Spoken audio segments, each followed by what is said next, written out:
My name's Jean McLean and I come from Blackhill. Man, I've been here most of my life. I walk this way every day going to work. My name is Kim Long. I'm the Scottish Green Party councillor for Denniston. Standing in front of the M8 motorway, 1, 2, 3, 4, 5, 6, 7 lanes. That's what I'm living amongst. Not just this motorway, but there's another motorway quite nearby as well, so we're living right in between two motorways. I mean, I walk past this junction quite regularly, and usually if I'm going past it, like up to the park with a friend, I would always say like the walk up's not very nice, you know, but it'll be worth it when we go up to the loch. Because of the pollution, a lot of pollution that's coming off all the trucks, the cars and everything else going by. Well, I'm Katrina Walker and I am a master's student at the University of Strathclyde, and my research focus was looking at air pollution concentrations along roadsides in Blackhill in Glasgow. So I took spatial measurements of particulate matter. So there's two pollutants called PM2.5 and black carbon, and we used some mobile measurement devices which actually measure the concentration of these pollutants in real time as you walk along. So I had a little backpack on, had the measurement devices in my backpack, and I just walked along through Blackhill to take the measurements. And I did this over consecutive times, over consecutive days, to get a number of results. So results from this work have revealed that Cumbernauld Road is a serious pollution risk to human health, and this has been shown by frequent pollution concentration peaks, so peaks in the graphs, and this goes way above the advised annual PM concentration limits of 10 micrograms per metres cubed, which are set by the World Health Organisation and the Scottish Government.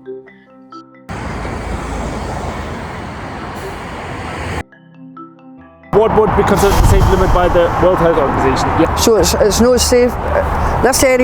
This particular area is higher than what the government's recommendations is.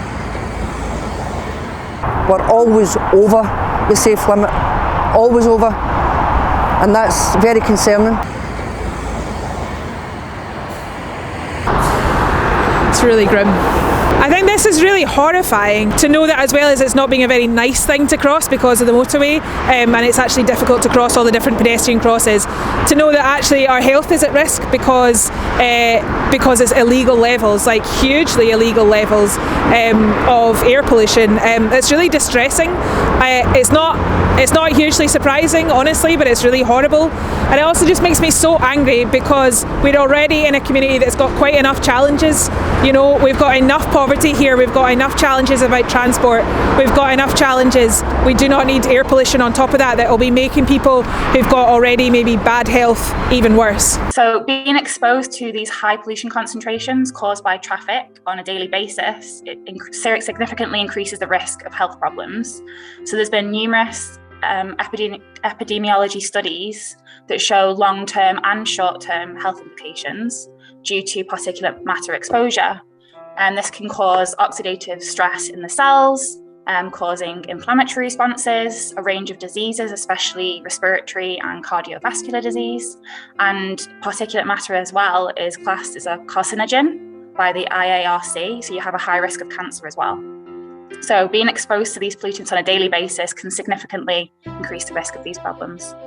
Well, we just have to, I think we have to start from the point that it's not acceptable, and we have to start from the point that it matters that we have air pollution at the moment. I think because it's invisible and because it's really small, we can't, it gets forgotten about as an issue, or, you know, it gets this like sidelined, like it's just a kind of environmental thing that doesn't really matter. It's just something that sort of vegans care about over there. And actually, like, air pollution is really harmful, and we know that it hurts people who've already got worse health, and that tends to be people who are in areas with greater poverty and with greater challenges.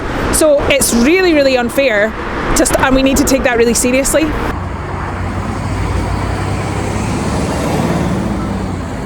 It worries me. As I say, it means the life expectancy in this area has dropped drastically because of the pollution. And I'm fearful for my grandkids, for the amount of pollution, and this area, it's not just going to affect me, it is going to affect my grandkids and possibly their kids and grandkids. So the government needs to get their finger out and get it sorted.